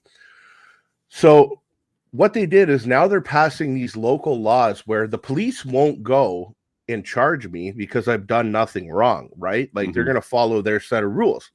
Now they're hiring bylaw officers to go and give me a ticket if I try and ask the mayor a question with a microphone. They're using things like saying this is public intimidation or harassment. And you guys have seen me do this before. I'm pretty good at the whole guerrilla journalism thing, but I don't cross any type of line that's illegal at all. But what they're doing right now is to maintain control, is they're going around and they're starting to control our local governments. And I truly believe that, the way things are right now, this is my opinion, not that everyone feels the same way. I think that the federal government's politically captured, and, the provincials getting closer. And what would they go for next? In my opinion, the local government. And I'm seeing that in real time. And, there's a different set of rules for us. So, I've tried to delegate there, as many of you I'm sure know, and I'm not able to delegate in the region that I pay taxes to live in for no reason, no criminal record, other than the fact they know that I want to go up there and I want to talk about what I seen in the park. And I even told them that I won't even name the community that was involved with this event. It doesn't need to be about them. What it means is that going forward, I want to see safeguards set up so children won't be exposed to that type of artwork at any community event, and they will not be exposed to adults dancing on stages and taking their clothes off, because that shouldn't be going on in our family parks at 1 o'clock in the afternoon. So that's where that all lays. And it's so we are making these clips and yeah, like you said, it took over a month to make that.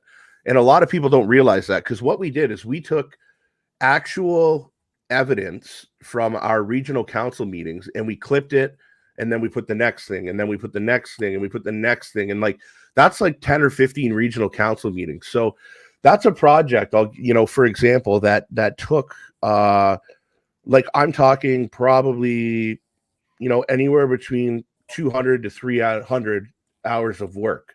Oh wow. And a lot of people don't realize that, right? And we were talking about funding earlier, and I haven't tried that hard, but I don't have any funding behind me at all. And to continue to do projects like that, we're gonna have to figure some things out. And I think one thing that anyone who's listening can do, that you could really do to help, is if you watch a show like this, or you watch some of Robert's interviews, or Matthew's, or Wayne's, or Amanda. Guys, I don't watch cable anymore. And I told myself, okay, I used to pay $100 for cable, so I'm going to take that $100, and people who are doing this in the world, I'm going to spend it there. So, I got buddies who do certain podcasts every week. I make sure I give $10 a month to that person, $10 a month to this person.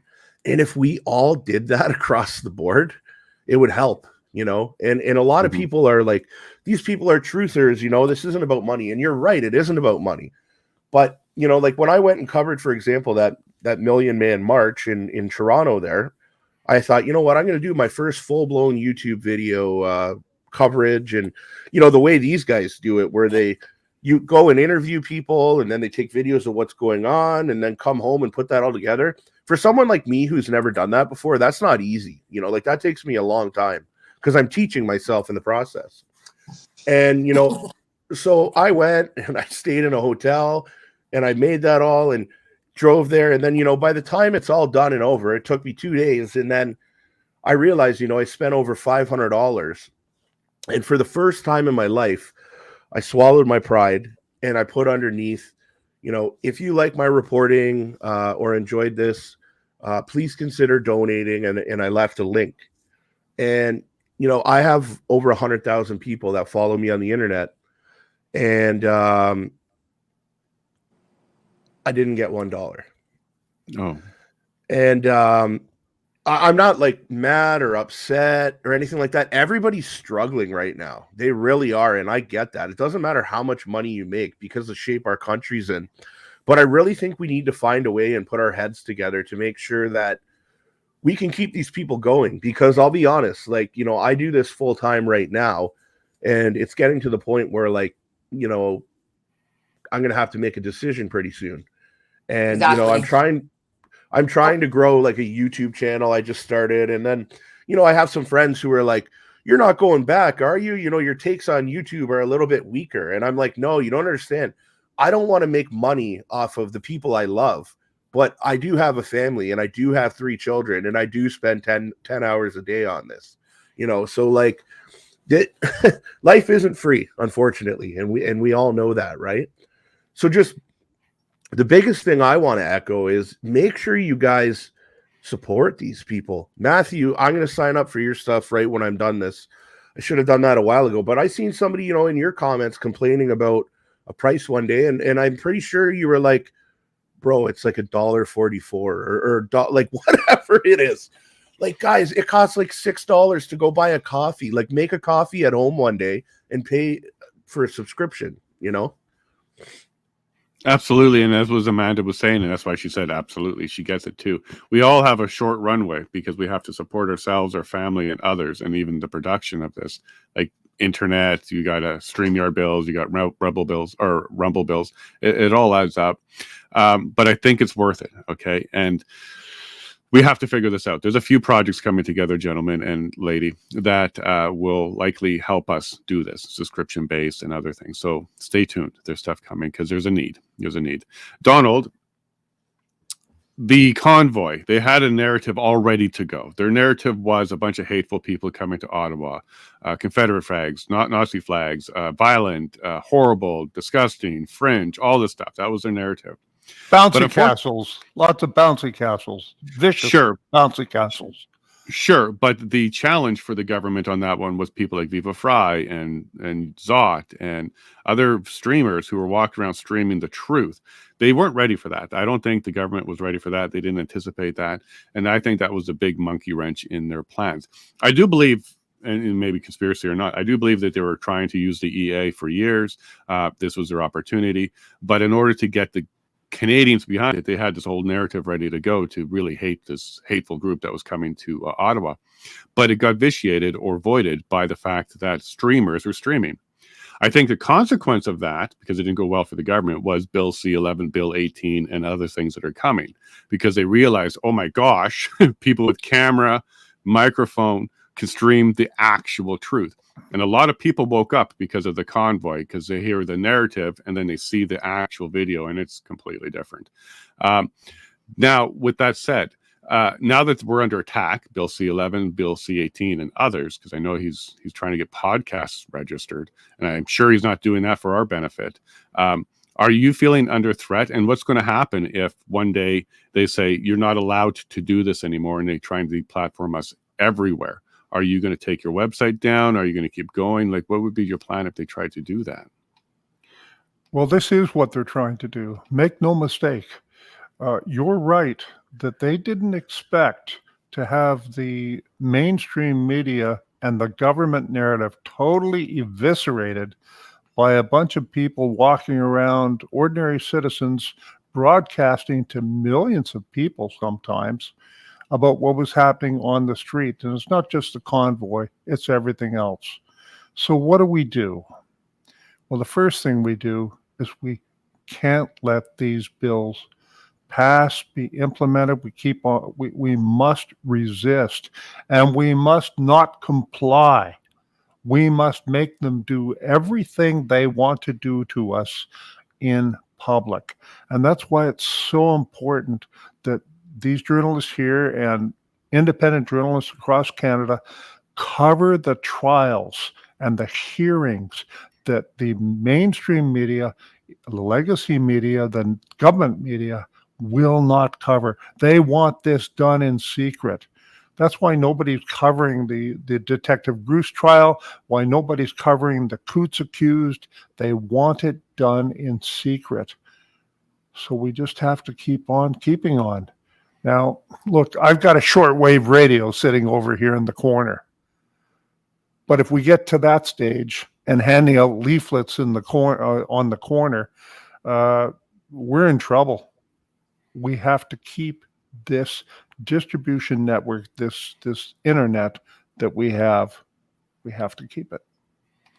All right, everybody get a Starlink. That might be one way to keep that internet going. Robert, when it comes to Rebel, they really have reestablished the model where you can donate, subscribe, get involved, that kind of stuff. But even they will have trouble from time to time. So Bill C-11, Bill 18 have really hurt the distribution on social media and stuff like that. Facebook doesn't distribute news anymore. I was speaking to Western Standard and said, hey, look, is this a problem for you? And their answer was, it is, because it's difficult to get new subscribers. Their current subscriber base seems to be pretty steady, but getting new subscribers because they're not able to get on social media and stuff like that is a challenge. How's Rebel dealing with that? And have you guys found a way around that? And how is the subscriber model and donation model working now? You'll have to pardon my ignorance. I'm not super familiar with the fundraising mechanisms and what's coming where. Perhaps that'll come in time as I see more about the business model itself. I can tell you what I see as an observer from the outside, whether it's Rebel News or either other news media outlets that I really admire and look up to. So it's really about being creative in the way that you might monetize. So I know, for example, Rebel News has a store. They'll be selling different sorts of let's say clothing as an example, apparel. And if you're a little bit edgy, you can sort of see where the trends might be.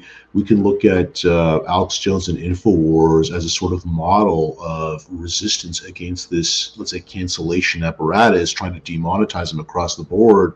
And he's doing a lot of supplement sales, also t-shirts and so forth. This may seem a bit eclectic in terms of my taste, but I revere the Dark Horse podcast with Brett Weinstein and his wife, Heather Hying. I love Glenn Greenwald's show. And what have I seen them doing? Again, I don't know what their financial picture looks like. I can't tell you that they're doing well or not or somewhere in between. But what I do know is that they'll run advertisements for certain products. They'll get sponsors. And it's not just this little like clip that they'll splice in that they pre-recorded. They'll do it live in the middle of their shows. I know Glenn Greenwald does the same thing. This is also a little bit out there. I'm a huge fan of the, let's call it, fitness and wellness scene. And there are a lot of interesting ways through which people are also trying to monetize that, because again, the challenge is to be financially viable in your delivery of quality information to an audience. And again, they'll just find sponsors that they're down with. You can tell, again, for what it's worth, I can't read their minds perfectly, but my sense is that these people that I'm listing off are marketing or selling products that they are totally down with. They're not just selling out some product that's, you know, get rich quick scheme or some trash. These are products or services that they believe in, that they use, that they benefit from. And I think that sort of credibility with the audience, which is demonstrated first initially by providing quality information. But if you're out there doing great news aggregation, commentary, analysis, interviews, whatever, you build trust and capital with the audience that is deserved. And then in order to maintain that credibility, that integrity, you do the same thing when you exercise discernment or judiciousness in your selection of potential sponsors. So as far as the Rebel News business model goes, I can't speak to that very well because I'm still quite ignorant of it. But yeah, we've just got to be creative in the ways that we try to find ways to be financially viable. Guys, let me just go back to one thing that was said earlier, because it's something that I'm obsessed with. Wayne was speaking about bias. And don't take me literally, but of course that's not a 4-letter word if you know what I mean. All human beings have certain assumptions and axioms and points of view that they bring to the table when they examine anything that they're interested in. And Wayne, you said it the way that I would say, we've got to own it. Just be transparent and be honest, be forthright, disclose your biases out the gate with your audience. Hey, these are how I see things. These are my assumptions about philosophy, morality. This is how I think society ought to be arranged.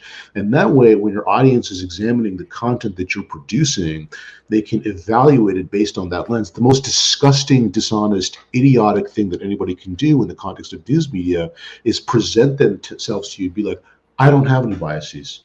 I don't have any assumptions. I don't have a moral framework. And guess who does that? CBC, CTV, Global News. They posture as if they're giving you the so-called objective information, and objectivity is neither possible nor desirable.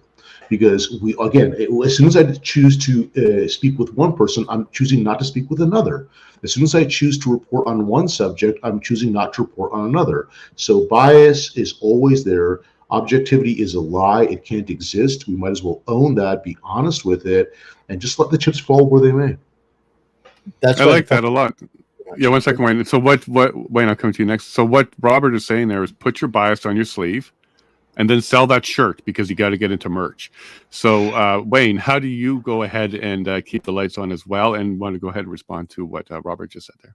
Well, yeah, 100%. I 100% agree, and that was kind of how I navigated through that. It doesn't make me necessarily popular with everybody, but it allows me to be okay with telling people, I'll get that side next time, right? I do have a dog in the fight, and that's why I do this. This wasn't a business model for me; it never was. Very much like Rob, I could very much relate to that.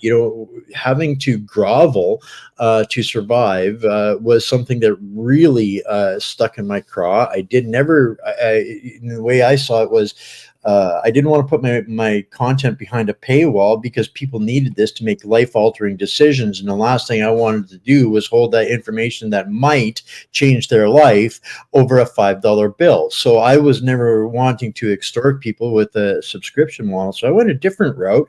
And it came to me.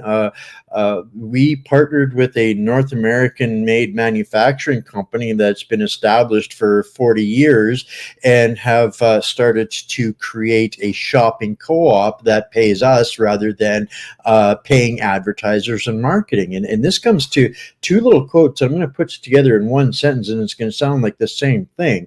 But politics runs downstream of culture, Andrew Breitbart. 100%, every single time. Second one, you never change things by fighting the existing reality. To change something, build a new model that makes the existing model obsolete. Buckminster Fuller. We are working with community to support and fund our own community. We found North American manufacturing, nothing made in China. Well, this is how I have been able to escape the crowdfunding and the paywalls and all of these kinds of things. When you work hard enough, you'll meet people that are willing to take the risk with you when you show it. Courage begets courage, and this is kind of where I'm at. That's a great point. Absolutely. And I love those quotes. And as a former entrepreneur, a disruptive service are always the best one. So if you can get into an industry and be disruptive, do something different, break the mold, break the model, that's usually what we need. And it's usually what the market will be attracted to. Matthew, so as we're sitting here complaining about paying our bills, you've heard a few of them now, and they're all valid complaints because we do have the bills to pay. How's it at Epoch Times? Are you on salary? Are you commission based? Are you per click? Like, how does that work for you, if you don't mind asking? And for sure, if that's an uncomfortable question, just say bugger off. But we're curious if working for Epoch Times is an easier way to go about it, or is it just as big of a struggle as it is for the rest of us? Yeah, so it's a salaried position. It's not commission based, and I get paid a decent amount of money. I have no real complaints in terms of that.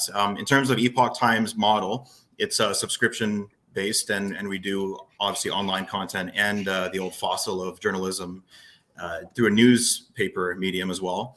But it definitely is a struggle in terms of monetizing your content. In terms of perhaps using X, I mean, the payouts you get for posting is not as much as many people would like, but they have talked about having it become a payment service where you can directly send donations and send money. So hopefully that would be a good way of people monetizing their content in the future. But yeah, it definitely can be a struggle. And I think that's the main question is how do you go away from the traditional model where it used to be you could just get advertisements from in newspapers and that would pay for these outlets, and certainly that's not the case anymore. So it has to be subscription based or donation based. And to the point Rob made, I mean, we had a story on SV40 being found in the COVID vaccines, which is a huge revelation that the drug companies just did not talk about.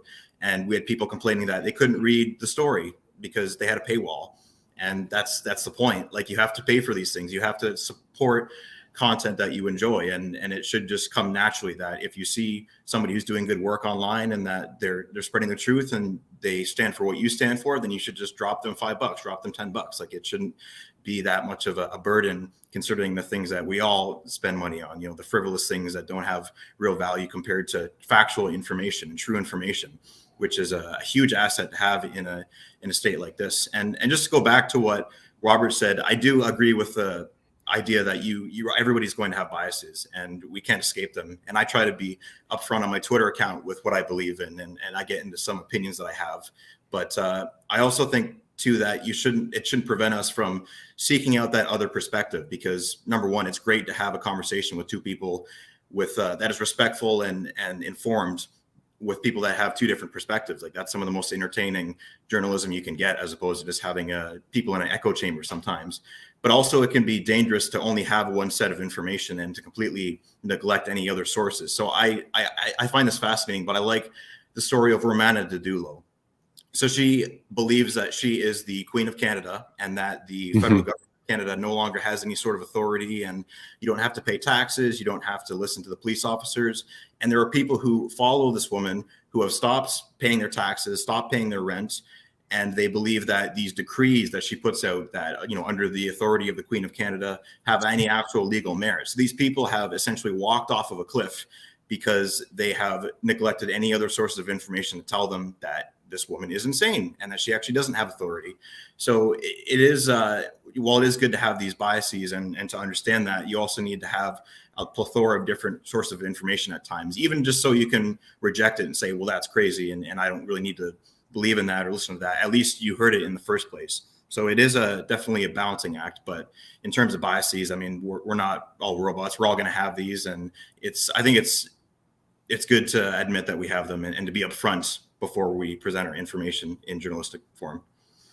That Good Queen point. gets tax return sheets from the Liberal Party of Canada. So yeah. Okay. Amanda, I'm going to come to you next. Look, we need to have thick skin in this game.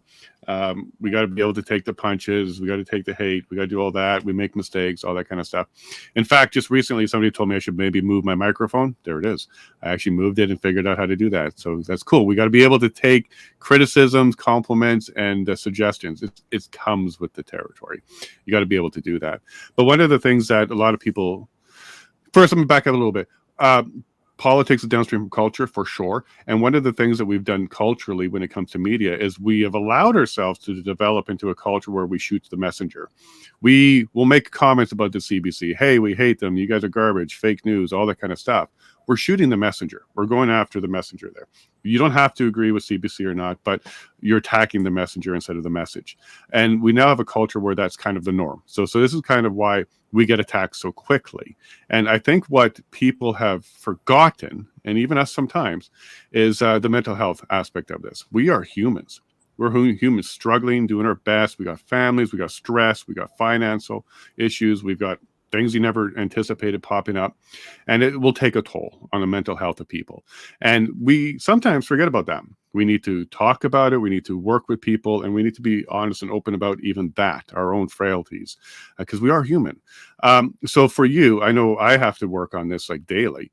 For you, how do you navigate the mental strain and mental challenges that will come with this, with our mental health? You're muted. Oh, And you're back. You're back. I got you. okay. So what I decided to do was pretty much be honest with people on X about the mental health aspect. And recently, this week we had the concern about Andy Lee and what was happening there. And I really was refreshed by the support and so many people looking for her, wondering what was going on with her. And seeing that response actually did quite a bit to make me feel a little bit calmer in that, if anything happens, there's a lot of people on Twitter. I've made some great friends on Twitter, actually. Mm-hmm. I consider you a friend now, Jason. And, it's interesting because on one side of it, in the beginning, when I was kind of being attacked at times and Juno Beach was coming out against me, and, that made me sad. It was a little bit scary. But I can say the last week has been good, me getting out there and putting my face out there. Thank you for that, because I feel like maybe now that I'm a person, maybe people will maybe think twice about, how they talk to us, what they say to us, because we are people. And if you want us to keep doing this work. So I manage it by keeping engagement with nice people who are making nice comments, and I'll DM them and thank them. And that's going to help me and my mental health, is knowing that I'm supported. So that's because I'm a single mom, right? I'm single. So I don't have that party I come home to and good job, honey. Like I don't have, or, when something's not going well, I don't have a shoulder to cry on or say, oh, I can't believe it. I'm a woman, right? And sometimes, we get emotional. We're more, apt to be open about it. And I don't care if people make comments about women who are emotional. I'll take them on any day. But I've had, I've met some good people, really good people on Twitter that I can rely on. So that's the part that makes it better. I have more support now than before. And I found it's like we find our tribe of people almost. And that's 100% true. Well, Good job, hon. Keep it up. I really appreciate you, and you do great work. So keep it up. Donald, one of the biggest challenges, and I know you go through this, is when you start to build your platform and you become a beacon of help and hope for some people. A lot of people reach out for help. They really need help. And your particular work that you do a lot of exposés, reporting, you dig into it, investigative. And I assure you, because I get them too, people reach out and say, I need your help. Can you help on this issue? Look into this one. I saw you help the fundraiser for this person. Why are you not helping the fundraiser for this person? Because there's so many of them. So we have to make difficult choices from time to time. And for example, one of my difficult choices was whether or not I had room for Amanda. It wasn't a gender thing or anything like that. I was just going through my list of people that haven't been on for a while, and I had to make a difficult choice. And then I reversed my decision because I absolutely wanted her to come on. So we have to pick and choose sometimes, and that may not be fair to the people who are not chosen. So how do you deal with it? Because I know you get lots of requests for help all the time, and you can't help everybody. You're just a one-man shop too. So you have to make tough decisions sometimes, and you're going to upset and hurt people. So how do you navigate that one? Well, many of my requests come from my work with self-represented litigants, and the justice system goes way back 10 years or more. And even now, I still get 100 communications a month from Canadians who have just been destroyed by our justice system. And the vast majority of these people are good, decent people who just got into a lawsuit or perhaps a criminal charge or maybe a family matter, divorce or something. And this thing we call the justice system, that's really just a legal system, has just chewed them up and spit them out, and they're desperate. Often they've paid tens of thousands of dollars to lawyers who took the money and then deserted them when the cost exceeded what they could pay. And some of them are not doing very well at all. So I have a standard reply that I'm sorry, I can't.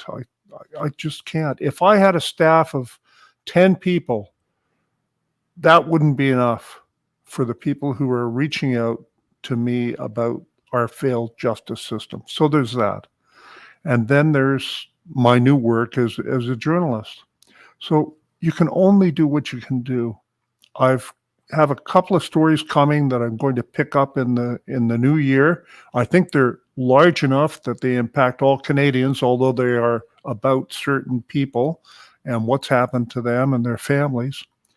But there's only so much you can do. I mean, good old Matthew and Robert there, they've both turned me down on stories.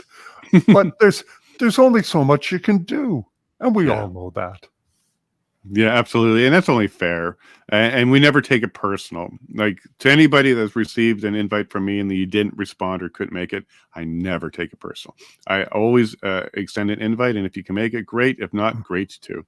Rob, so what we're going to do here is we'll wrap up here, Primo. Why don't you go ahead and let everybody know how they can find you, support you, and maybe a last message for Canadians for today? Yeah, guys, you could find me on Twitter at the Rob Primo 1. Also, I just started a new YouTube channel. We'll see how long that stays up, and that one's the Rob Primo 1 as well. I'm happy to be here and be on with this panel of guests. It was really nice to talk to everyone, and I guess I'll just share a positive message today. Just be hopeful, guys. There's this big shift in the landscape of journalism in our country right now. People want the truth. People are hungry for the truth. How exciting is this? Like, let me just share this quick piece of information. The other day we all seen someone like Alex Jones get back on the X platform, whether you like him or you don't. We know Alex has said things that are usually pretty true, and a few things that haven't been true. But, CTV put out this big smear article, against him the other day. And they've been doing this for a long time. And they do it for a reason, because they don't want you to form your own opinion of him. They want you to form the opinion they have of him. And so, I never could have expected this. But as a joke, I went on CTV's poll and I put, who do you trust to give you more reliable news? CTV or Alex Jones? Okay. And the poll, thousands of people voted on it, and it was like 97% Alex Jones. Wow. Guys, come on. Like, it's over for these people. So, keep getting the truth out there. Give all these guys a follow and support them any way you can. And what I really want to echo across this country is there's no room for jealousy. Anybody who's speaking the truth, help them build their platform up. Share their post. Get the information out there, because, there really can't be enough of us. And that's truly how I feel.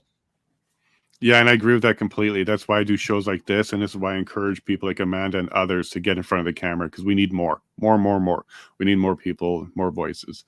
Amanda, Right. Same question. Where can people find you? How can they support you? And do you have a final comment for Canada? Here we go. Mute. Yeah, you're mute this time. She's a Boomer. rookie. Still muted. There you go. It's my first time being in such a large group, and normally I just have my phone. Fair enough. So my apologies. I think I've beat you today, Donald, in the mute situation. So I may be the loser with the mute. No, I think I like to say what Rob said. Sharing each other, encouraging each other. Commenting, retweeting. There's no competition here. I think what Canadians can do over the holidays, and I know money is tight, is at least just share our work. When you're scrolling through and you see it, retweet it so that maybe somebody that's following you will also start to follow, because it's the power in numbers. And I think it's super important that we have as many people watching. So all of us cross, Donald's got his specialty. Epoch's doing, a lot of COVID work. Rebel's got their videos. We've all got our niches of what we're doing, and we can all support each other. So I have my Give, Send, Go link on my Twitter. And I think, I think things are going to get better. I love that we're all coming together, that Jason's spearheading, bringing a lot of independent journalists on together. So this is very cool. And thank you, Jason. Oh, it makes for a great episode. I don't have to talk so much. Everybody else is doing it for me. So this is how I'm doing it. Robert, same question. How can people find you? How can they support you or Rebel? And what's your last message for Canada? You can find me just by my name. There's no other Robert Krejcik out there, Twitter, whatever, Instagram. I think people should support those news media outlets that they benefit from. It'll make you feel invested, not just feel, it will make you invested, and it will help you be a better consumer of news media, in that you'll be holding these news media outlets accountable. And when you're funding news media outlets as well, those outlets, those figureheads, are far more likely to listen to your feedback, assuming it's rational and high quality and thoughtful. And don't underestimate the power of seemingly small acts, even though there's this phrase we've all heard, right? Don't sweat the small, S-H-I-T, and I try to live by that. I don't want to stress over those things. At the same time, it's really those seemingly small things that we do in our lives, including providing financial assistance to news media outlets or figureheads, personalities that we benefit from and enjoy. Those things really add up. Don't think it's too small. As far as, message to Canada, if I could be so bold, there's a lot of opportunity out there. The corruption of the establishment, so-called mainstream news media, is a massive opportunity for the rest of us to fill that void that cannot be filled by these captured, corrupted, conflicted institutions. And maybe this is a bit cheesy, but a candle burns brightest in the dark. So when things are pretty awful in many ways, and they are, of course, let's not be naive about the dangers and darkness that we face, that's when acts of good, as small as they may seem, are so bright, they just burn through. So just do good things. I like that a lot, and you will be rewarded. Karma's real. And I'm looking forward to your new clothing line with your bias on your sleeve. I'll be keeping an eye out for that one. Yes. Hey, Matthew, same question. How could people find you, support you, and do you have a final message for Canada? Yeah, so people can find me on my Twitter account. I think it's, a link just popped up there. They can also subscribe to the Epoch Times, obviously. Just looking at the pricing, and it's actually insane how low it is for the amount of value we bring. So I don't know how we're able to survive sometimes, but here we are. And of course, as an extension, support these guys, support independent creators that you enjoy. I mean, if you can't afford the $5 to give to Rob or $10 for Donald, then sell all your furniture, like eat canned beans and sardines, take out a loan, whatever it takes to be able to afford that, great amount of money to help these contenders stay viable. And as a parting message, I like the quote, if you're one step ahead of the game, then you're a genius. But if you're two steps ahead, then you're a madman. So I guess just if you ever feel like you're talking about information and nobody else is biting, and you feel like you're a bit crazy, maybe you are actually insane, but it could just be that you're ahead of the curve and you're privy to information that hasn't quite come out yet. And I've found in my journey that's happened quite a bit. So just keep asking questions and thinking critically about the information you come across, and maybe you'll be proven right in the future. Great point. Great point. I like that a lot. And yeah, Epoch Times, the subscription is pretty affordable. So go ahead and get there. And if you have to take out a loan or a line of credit, ooh, oh my gosh. But thank you all for that support. Wayne, same question. Where can people find you? How can they support you? And do you have a final message for Canada? Whatsupcanada.org is my home base, but what I'm really proud of is lgm.news, where there's about 15 of us that are gathered, and I'm hoping some of you will join us there as well, where we built a model to kind of bring a bunch of us together on a daily basis, kind of a hybrid platform. 2 clicks to content for the users. So that's something that we've been, redeveloping, and that's, I guess, the message. Adapt, improvise, and overcome. Trudeau once said that Canadians have no core identity. I call B-Pucky on that because that's exactly what Canadians are the best in the world at, is adapting, improvising, and overcoming, in my personal opinion. We've created a first level nation in the shortest time in the harshest climate on this planet. So don't sell yourselves short, Canadians. Go forth and multiply the media and stay strong. That's it. Thank you very much. Go forth, multiply the media. Absolutely. Copy paste, copy paste. Let's get this going.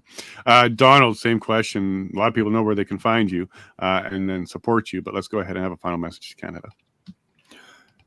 I think that the government-funded mainstream legacy media have committed suicide. Nobody trusts them anymore. It's an incredible opportunity. I'm very optimistic. I think we can win this thing. I really think that ordinary Canadians can give the truth to their fellow citizens. God bless you, Donald, and I appreciate that a lot. And Rob Primo, there's a meme for you right there. A maid's application filled out by CBC. That's exactly what they've done. They've gone ahead and done that. All right, everybody. Thank you very much for being here. This was a great roundtable, amazing people here. And yes, we do need to support each other, even interpersonal, like we're doing now, and with the public as well. So thank you all very much. Primo, Purdy, Kritchek, Haywood, Peters, and Best. And Donald, you are the best. Thank you all very much. And everybody subscribe to each other. And audience, please find all of these wonderful people and subscribe to them. And more. There's a plenty of us out there. Thank you all very much for your time today. See you guys. Bye. How cool was that? How cool was that? Good, We're Jason. bringing together a whole bunch of people, having a nice conversation. And look, we didn't all go to like the same school, the same class. We're not secret handshakes. We don't tap rings. We don't do anything like that. We're just genuine Canadians that want to come forward, bring the information that we're finding, because we are truth seekers. We do want to seek the truth for our own eyes and ears. See no evil, hear no evil, speak no evil. So we have to see the evil. We have to hear the evil so we can speak the evil. That's really what we need to do here. So if you can, you have a couple bucks in your pocket, reach out to one of the contributors or media people today. If there's just one that you can support, please do that. And if you can support more, that'd be great. If we have a Give, Send, Go or an email link, hit us up. We're not part of a media fund. We're not part of a global trusted news initiative or anything along those lines. We quite literally eat what we kill. And what we kill are the stories. And if you guys have an appetite for that, and you can join us on the meal, consider contributing to us. For the show, for my show, you can send an email transfer at give@thelavigneshow.com. And in the future, pay attention to the show, to my links and all these other things. We're going to have other ways to support many people. One common place to maybe find everybody's links. This is what's being worked on. Well, folks, have yourself a wonderful day. I really enjoyed this. This is our largest panel at one time, 7 people on the screen. I hope it went well for you. I hope all my guests enjoyed themselves. They were able to speak enough. And yeah, we're going to keep doing this because it is part of my mission, not to just be an independent journalist, but to grow the independent journalist scene, to support it, to make it a bigger platform so that going forward, we will always have this and can rely on it as Canadians. And if you're thinking about becoming an independent journalist, getting in front of the camera could be daunting for some people, but trust me, you get used to it quick. And if you have something to say, people want to hear it. I have a lisp. I'm in a trailer, 5th-wheel trailer. I'm on solar. Sometimes my power goes out. Sometimes my internet goes out, but I keep going. So if you're thinking about becoming an independent journalist, give it a shot. Give it a shot. You can start by doing some ex-post. You can start by writing articles. You can be like Matthew, get it out there. Donald, get it out there. Or grab a camera and get in front of it and just start telling your truth. or telling the truth. So I hope you guys enjoyed that. The episode this afternoon is going to be a big one too. It's the Magna Carta episode with Honorable Brian Peckford, along with Ken Drysdale from Manitoba. He was also a commissioner for the NCI. And we also have Leighton Gray, a lawyer from King's Counsel in Alberta. And he brought forward the Ingram matter in Alberta. And what we'll be discussing is Peckford's Magna Carta, his plan for the future of Canada to get us back on track. So 4 p.m. Mountain, 6 p.m. Eastern, go ahead and tune in live. That should be an excellent episode. And you can find me at thelavigneshow.com, where you can find Rumble, X, all the links there, and you can support me straight from there. So thank you all very much. Have yourself a wonderful Friday, and we'll catch you this afternoon. Love you all, and God bless.